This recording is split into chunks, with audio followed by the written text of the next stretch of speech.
Hello Internet and welcome back to the Royal Marines training series. For those of you who are new to the channel, every week, every Monday, 8 o'clock, I'm doing an episode on joining the military, how to prepare for it, particularly the Royal Marines. I do other things as well during the week or as and when, challenges, workouts, whatever. So yeah, if that's what sort of thing you're into, then subscribe to the channel. Today I want to talk about load carries, yomps, tabs, rucks, whatever you want to call them. In particular, the stuff they do in the Royal Marines and what sort of weights they're using and how you can train for them. So the heaviest weight that you actually carry in the Marines training is, I believe, about 64 kilograms. And that, when I say that's the heaviest weight you carry, that's the heaviest weighed, well, it's a criteria weight that you have to carry. You do carry heavier kit on exercises when you've got ammunition and or blank rounds, live rounds, whatever, water, food, etc. But they don't weigh those, so you've just got your kit, so it's not an actual weight. There are certain tests where there are criteria weights, and the heaviest one is, I believe, 64 kilograms. So it was a long time ago I did it.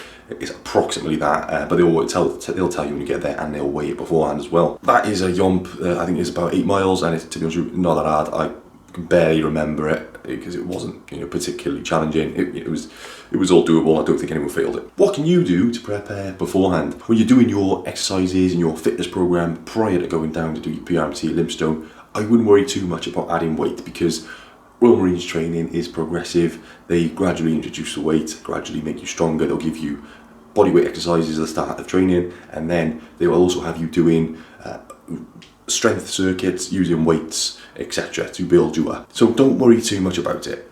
You could go on sort of hikes with a very light backpack on, with just your essential kit, just to get you used to walking outdoors. But I wouldn't try and load up too much weight. And I mean, that was a mistake I made when I was working on my fitness prior to joining. I just filled the bag up full of dumbbells and used to go out running. I used to do that in school as well, because I was a bit of a lunatic. I used to fill my bag up with rocks and just walk home from school a couple of miles. That's just what I used to do. But you don't really need to do that. So you need to focus on your cardio, your running, your swimming, and your criteria exercises, like your press-ups, your pull-ups, and your sit-ups. Now, I would also recommend doing strength training, and there are some exercises that you can do that I believe will help you build a stronger body. The exercise I would suggest would be the simple, the basic, the classic exercises. So they'll be your squats, deadlifts, etc. If you only do 2 exercises, make sure it's those. You could do deadlift variations, such as the trap bar deadlift, which I think is brilliant. Or you could even do a Romanian deadlift, depending. But the idea is there is strengthen your posterior chain, strengthen your glutes, and that'll enable you to, when you are carrying the heavy loads, your body will be more accustomed to doing it, and it will also make sure you're loading from the hips, if you're training with correct technique, of course. So we'll speak to a trainer about that, to make sure you're doing the technique correctly. It'll make sure that you're actually loading and working the hips and the glutes, the big muscles there, rather than your lower back. Another exercise I would highly recommend would be the farmer's walk. It's going to be done with dumbbells either side in each hand, or a trap bar or farmer's walk bars if your gym's got them.